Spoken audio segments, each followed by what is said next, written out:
তো এজাজ, এবার ফাইনাল পরীক্ষায় তুই তো ভালোই রেজাল্ট করলি।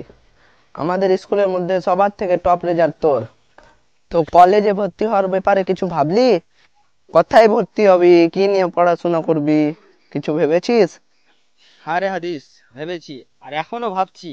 বাড়িতে এই বিষয়ে কথা বলেছি বাবার সঙ্গে, দেখা যাক কতটা কি করতে পারে।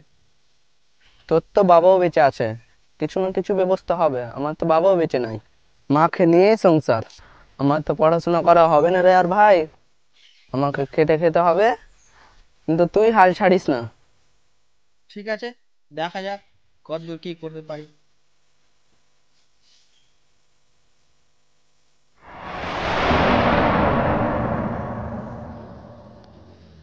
জুয়েল, তুই শুনেছিস?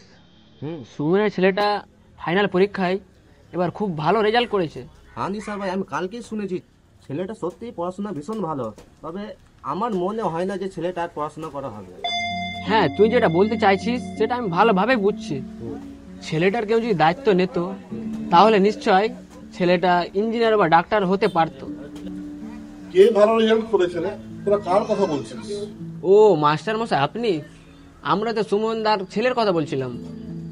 হ্যাঁ, আমি তো শুনেছি ছেলেটা কি পড়াশোনায় খুব ভালো। ও তো আমাদের গ্রামেরই ছেলে, আর আমাদের গ্রামের ছেলে মানে আমাদের বাড়িরই ছেলে। ও তো ভবিষ্যতে ডাক্তার বা ইঞ্জিনিয়ারও হতে পারে। তার জন্য আমাদের সহযোগিতার হাত বাড়িয়ে দিতে হবে। আমরা যদি সহযোগিতা করি তাহলে অন্তত ছেলেটা ভালো কলেজে ভর্তি হতে পারবে। বরঞ্চ এক কাজ কর, ওর বাবাকে আমার সঙ্গে দেখা করতে বলিস। অন্তত কিছু টাকা আর কিছু বইপত্র দিয়ে কিছু সহযোগিতা করবে। তোরা থাক তাহলে, কিন্তু মনে করে ওর বাবাকে আমার সঙ্গে দেখা করতে বলিস। আমি আসছি। নিসার ভাই, মাস্টারটা কত দয়ালু। বর্তমান সমাজে এরকম লোক খুঁজে পাওয়া মুশকিল। দয়ালু না ঘোড়ার ডিম? আগে আমার বিলটা দে। কত হয়েছে তোর বিল বে? 3,000 টাকা দে।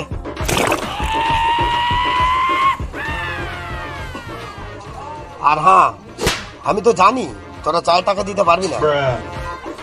আর তোরা যে মাস্টার কথা বলছিস কিনা, গিয়ে দেখ দিচ্ছে কিনা।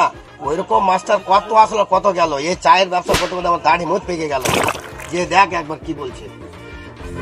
ঠিক আছে ঠিক আছে, গিয়ে দেখবো। আর দেখলি জুয়েল, শালা দাড়ি মোচ নেই আর বলছে আমার দাড়ি মুখ পেকে গেল। চল চল চল চল।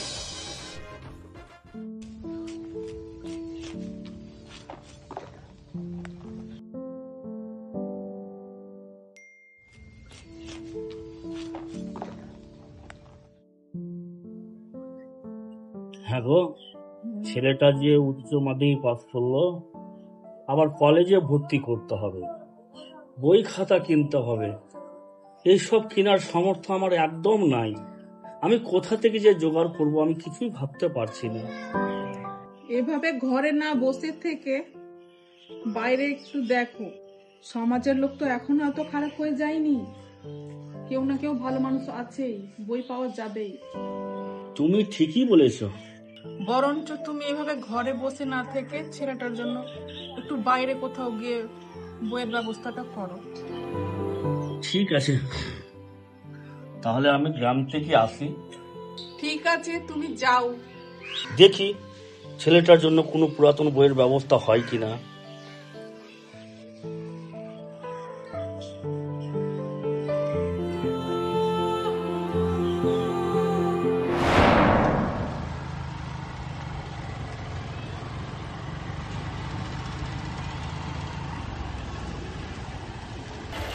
আরে সুমন কাকা, আপনি এখানে?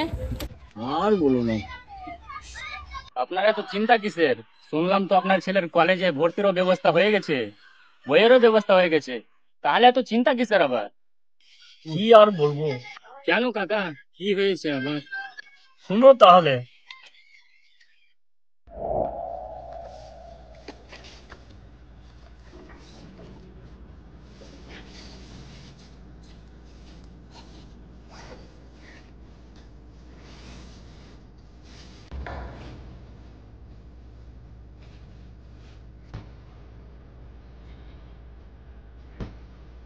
বাবা, আমি আসছি, কলেজ আছে।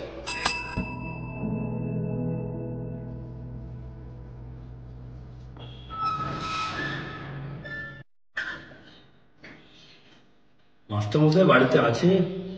দাঁড়ান, আমি ডেকে আনছি।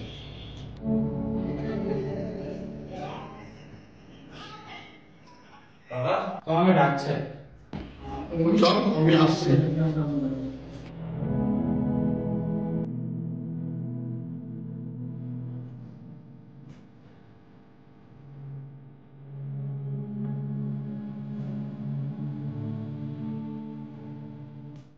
আরে সুমন যে, কি খবর? সকাল সকাল আমার বাড়িতে কোনো ভালো খবর আছে নাকি? মাস্টারমশাই, আপনি নিসারের হাতে ডেকে পাঠিয়েছিলেন, তার জন্য আপনার বাড়ি আসলাম। আমি ডেকে পাঠিয়েছিলাম, কিন্তু কেন? আপনি যদি আমার ছেলেকে কলেজে ভর্তি করাতেন আর কিছু বই খাতা দিয়ে সাহায্য করতেন, তাহলে খুব আমি উপকৃত হতাম। হ্যাঁ, আমার তো আর খেয়ে কাজ নেই যে তোর ছেলেকে ভর্তি করানোর দায়িত্ব আমি নেব। আর তোর যখন সামর্থ্য নেই ছেলেকে কলেজে ভর্তি করানো, ভর্তি করাচ্ছিস কেন? আর পড়াশোনা করে এমন কি হয়ে যাবে? ওই শেষে তো কারো না কারোর দোকানের থেকেই জীবিকা নির্বাহ করতে হবে।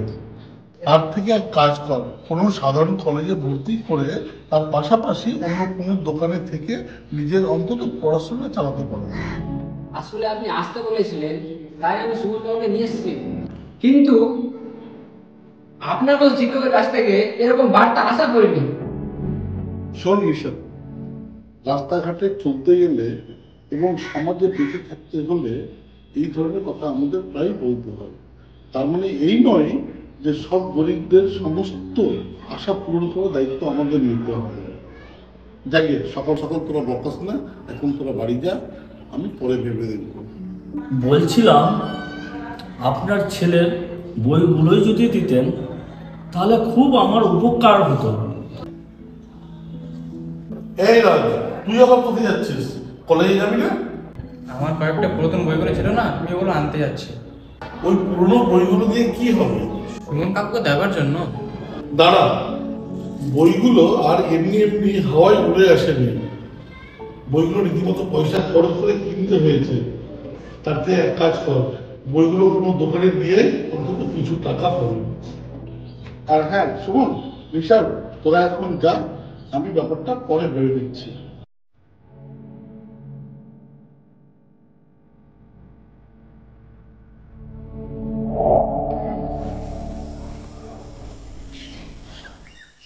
ও, তাহলে এই হয়েছিল ঘটনা কাকা। আমি জানতাম কিছু না কিছু একটা ঘটনা হবে। দেখো কাকা, আমি তো বলবো যে আপনি সাগরের সঙ্গে একবার দেখা করেন।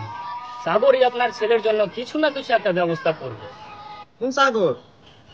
আরে জুয়েল, তুই সাগরকে চিনিস না? ওই আমাদের গ্রামের সাগর, মেম্বার সাগর। ওর কথাই বলছে সাবিরুল। ও, তুই সাগর মেম্বারের কথা বলছিস? তো ওদের একটা সমস্যা আছে, ওরা তো অনেক দেরিতে ঘুম থেকে উঠে রে। আরে জুয়েল, ওরা দেরি করে উঠুক বা তাড়াতাড়ি উঠুক, আমাদের কাজ নিয়ে কথা। আমাদের কাজ হচ্ছে কিনা এটা আমাদেরকে দেখতে হবে। তুই ঠিকই বলেছিস সাবিরুল, আমাদেরকে একবার ওর কাছে যাওয়া উচিত। সুমন কাকা, এখানে দেরি না করে চলো একবার আমরা সাগর মেম্বার কাছে গিয়ে দেখি। চলো তাহলে, আসো।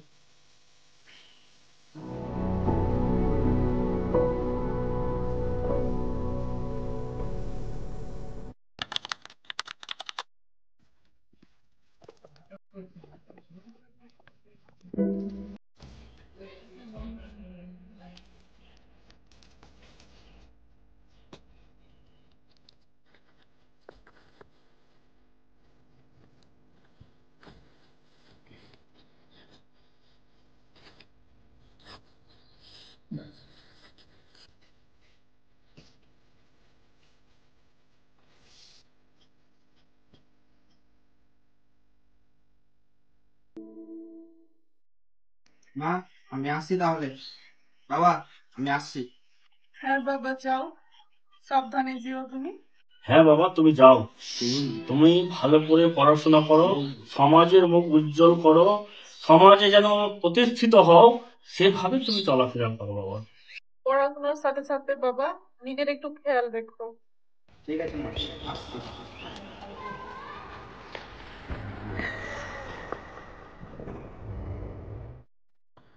সাগর সাহেব যদি ছেলেটার জন্য কলেজে ভর্তি করার জন্য সাহায্য না করতো, আজ আমরা ছেলেটাকে কলেজে ভর্তি করতে পারতাম না। আল্লাহর কাছে দোয়া করি যেন ওর মতো মানুষ সমাজে থাকে, আর আমাদের মতো গরিব অসহায় মা বাবাদের সাহায্য করে। সমাজে এরকম লোক আছে বলেই তো সমাজটা টিকে আছে। এরকম লোক না থাকলে গোটা পৃথিবীটাই অতলে চলে যেত।